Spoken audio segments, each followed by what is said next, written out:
So one of the most fascinating stories, trips that I had, and it's almost unbelievable. So I live in Seattle, and I was traveling to Isfara, Tajikistan, and Isfara is appropriately named because, in my words, it's as far away from anything as you could ever get. And traveling there, dedicated to United Airlines. I'd go from here, Seattle, to San Francisco, and San Francisco make my way into Frankfurt. Frankfurt, I flew into Moscow. This was several years ago. I flew into Moscow, and then from Moscow, I had a different ticket to go down to Isfara, and I had to get a visa to get into the country, and I did that online and got my visa. I had my ticket. I had to enter my ticket information so they knew where I was coming from and where I was going to. I get on my plane here in Seattle early in the morning. I fly to San Francisco, I fly to Frankfurt, and I fly to Moscow. When we land in Moscow, they get in with cameras, and they're taking these cameras down the aisle. And what the flight attendants explained is they're facial identification cameras and facial identity. They were facial identification cameras that were going on to try and see if there were any criminals on our flight or anybody that they didn't want to let into the country. Luckily, there wasn't anybody that they were concerned about. We get in, I go up, and because I was changing airlines, I didn't give my baggage to United Airlines because it wouldn't have made it over to the other airlines, which was Uzbekistan Airlines. It wouldn't have made it over there, so I had it in a carry-on, and I had my carry-on. And I go down, and there's a space where you go one way to go collect your baggage and go into Moscow, and you go another way to go catch another flight. Well, I had to go to catch another flight, and so I had to go through the special door. But to get to the special door, I had to go up to a desk and show them my ticket. And I showed them my ticket, and they says, "Where's your visa to get into Tajikistan?" I said, "Well, it's right here." And I showed it to them. They go, "But this is only for Dushanbe, and you're flying into Isfara." I go, "Yeah." And when I entered my ticket online, I told them I was specifically going to Isfara. I wasn't going to Dushanbe. And they said, "Yeah, but you can't get into Isfara with this passport, with this visa."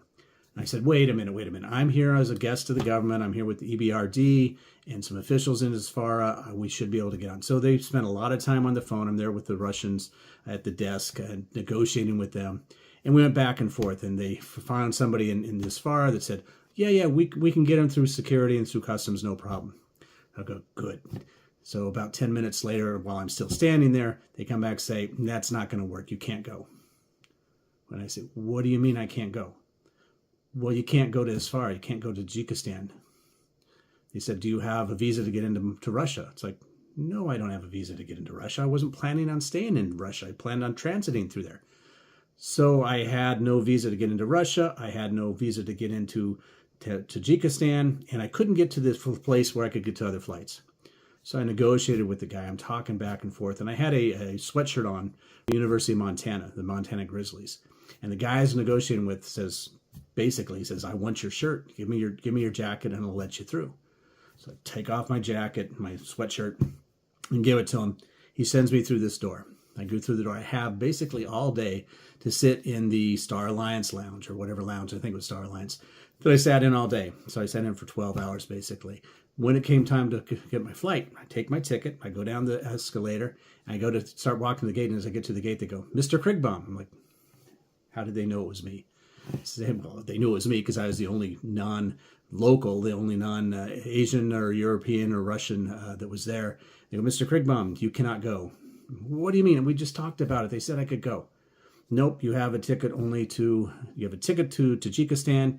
You cannot get into Tajikistan to Isfara. You can only get into Dushanbe. But the flight was to Isfara. And it's like 10, 11 o'clock at night. I'm going, what am I supposed to do? Well, I don't know, but you can't stay here. So I can't go anywhere. I can't stay there. What do I do?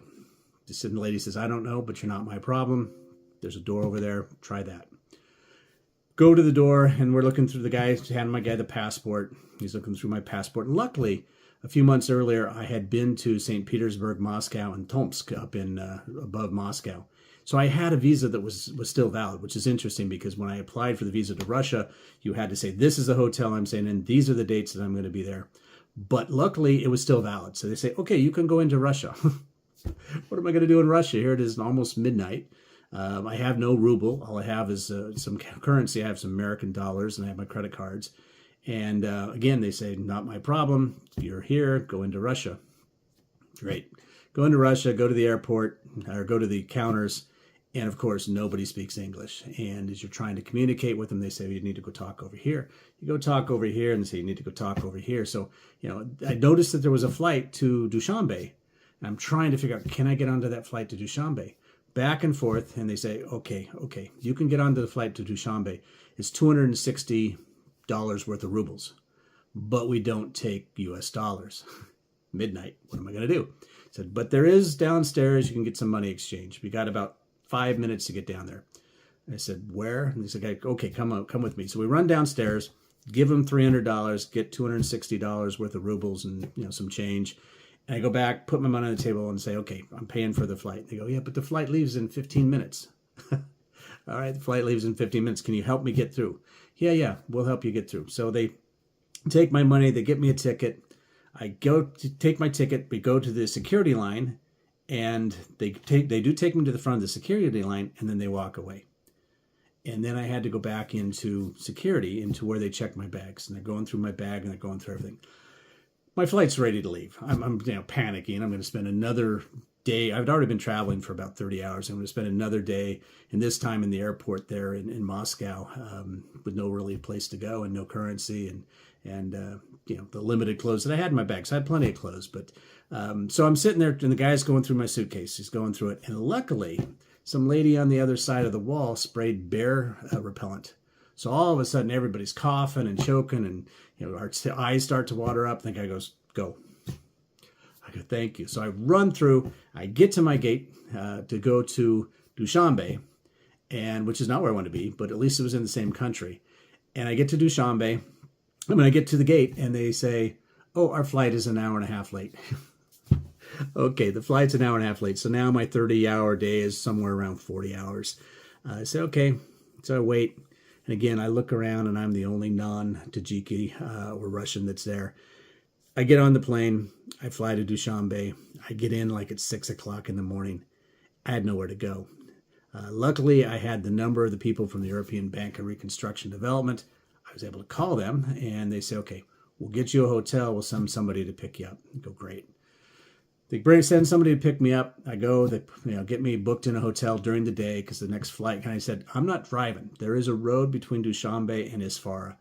And if you look it up online, there's a couple of YouTube videos called The Tunnel from Hell. And it is, I've been on it, another story, but I was not going to go on that tunnel again. There's no way, particularly it was wintertime. There's no way in the world.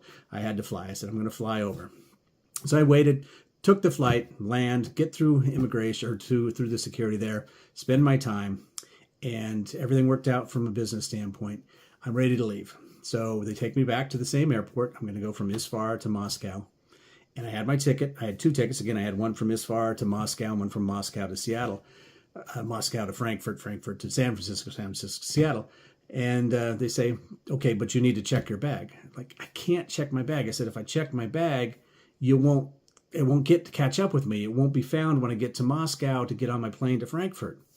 No, you have to check your bag. And I'm like, no, I don't want to check my bag. Because I just didn't want to risk losing it. And so I arguing with them, and luckily the people that I'm dealing with turned out to be some of my best friends in the world. They come in and they help me, and they send me over to this guy to inspect my bag. So he goes through my bag. He's going through my bag and says, okay, you can go to the next stage. I go to the next stage. I come around the corner, and there's a guy there, and he goes, so what can I do for you? I'm like, what? It was a Tajiki who had spent his time growing up on the East Coast, New Jersey and New York. I explained to him what was going on. He said, okay, you can go. You can get on the plane with your bag, which is too big because those regional planes aren't that big. Get on the plane. We fly, and then as we're flying, we land in the middle of nowhere. So we've gone from Isfara, which is as far away from anywhere as we can get, and we're flying from there to Moscow, and we land in a field, basically. You look around the airport, and there was no explanation as to what was going on. I took a couple of pictures so I could identify where I was at. But what had happened is, or what was happening is, the gasoline, the petroleum, the air fuel in this small town in Russia was cheaper than it was in Tajikistan. So they fill up the planes there, and then they move on. Nobody got on, nobody got off, but we spent an hour fueling the plane. Then we flew into Moscow. My trip from Moscow was easy because I did have visas to get into. I didn't need a visa. I had a passport to get into Frankfurt. Flew from Moscow, Frankfurt, San Francisco, Seattle. And it was one of those situations where I was flown there basically to give a presentation, to give a speech, and to talk to people about business. So it was a very short, I was probably in the airports and on the flights for a longer period of time than I was there in the country. I do enjoy to Central Asia. The people there are great. Tajikistan, Uzbekistan, Kazakhstan, even Turkmenistan, and I'll talk about that in another session. But they're all great countries, great people. It's kind of interesting because there's a lot of strong entrepreneurs there. They have a blend between the Asians and the Russians, and they get along well within these countries. They get along well, and you can drive from Isfara. You're driving around and you can actually go up into Uzbekistan, and you cross over, lines, and you'll cross over, and they say, whenever you see a gas station, it's because we're in Uzbekistan because the gas is cheaper than Tajikistan. So we did that. We'd drive and we'd cross over the lines and we'd get gas. So that was an interesting story. On another similar note, one time I was flying I needed to go to Tajikistan, and this was on a private trip. Part of it was for USAID, part of it was for EBRD, and part of it was because I was trying to get more business. So I flew into Dushanbe. I had my friends actually come up and give a presentation, give a speech in Uzbekistan on how we'd helped them and how they'd achieved success by looking at long term and developing their business, not from a business of we pack dried fruit, but we pack product. We don't build boxes for dried fruit, but we're a package build manufacturing company. So they came up and gave a speech about how our work with the EBRD and our work with construction and engineering and working with some of the Japanese on the Kaizen strategy of always improving, we were able to improve their efficiency significantly and their profitability significantly. So I had them speak in Uzbekistan. We then drove from Uzbekistan, I had to take a taxi, from Uzbekistan to the border of Tajikistan. And at the border of Tajikistan, there is a long, I'd say, 100 yards between the two countries that are fenced and barbed wire and everything else, which, as I say, is interesting because earlier when I was in Tajikistan, we'd be crossing back and forth in Tajikistan and Uzbekistan with no problem. At this place, it was like I was walking East Berlin to West Berlin. There were the towers, there was the barbed wire, and you had to walk the distance. But before I did that, they opened my suitcase, and they went through my suitcase, and I have a number of medications that I take, and they're going through them. They say, "What's this for? What's this for? What's this for?" And I'm not the medical expert. I take the pills because the doctor tells me to take them. If I have a question, I ask my wife. But I had all these medications, and they questioned me on every one of them. They looked at some of my documents, some of my paperwork, and said, "What is this for?" They kind of gave me the ninth degree. They finally let me through. I walk the distance between the two borders. I get over to Tajikistan, and then it's a long ride in a kind of the desert with not a lot to see between there and Isfara. But it was a fascinating trip, and it really, the border there kind of shows you even though the countries are friendly and they, like I say, in some points they can cross over freely. At the actual formal border crossing, it was very secure. It was secure, more secure than the U.S. border with Mexico was. I don't know what it's going to be now and in the future. It was more secure than our border with Canada. Crossing into Canada from Seattle, for example, when you go up into Bellingham and cross over, it's a piece of cake. It's nothing like this. This seemed to be like filming from a spy movie or a Cold War movie. It was quite fascinating. It was. I do think I have some pictures of those that I can show you in one of our presentations. But that was kind of the conclusion of a trip into Central Asia. Traveling there was a bit of a challenge. In Tajikistan, when I was in Isfara, the hotel I stayed at was, I think we were paying $8 or $9 a night. Not a lot of money. There was no bottled water. There was faucet water. There was a little, mom and pop market across the street that I was able to go over and get some water. I actually bought a Tajiki phone so I could communicate because my phone wouldn't work to come back to the States. The hotel that we stayed at had no Wi-Fi. They had one towel. They had your beds, but it didn't seem clean. It didn't seem comfortable. So I actually slept on top of the beds. I used my coat. It was wintertime. I used my coat to stay warm. When I got up in the morning, the ice was on the inside of the window. So people say, "Oh, you travel all the time. Must be great." Not all trips are great. It's a great experience, and I wouldn't trade it for anything going forward or anything going backwards. It was part of what made me who I am, and experience that other people never have. But it was fascinating. I do encourage people to go there. In another video, I'll talk about the history of Tajikistan and some of the sites that we saw there. Things that North Americans don't know about. I'm pretty sophisticated in the countries that I go to and have been to, but I really didn't know their history at all. So we'll talk about that in one of our other sessions.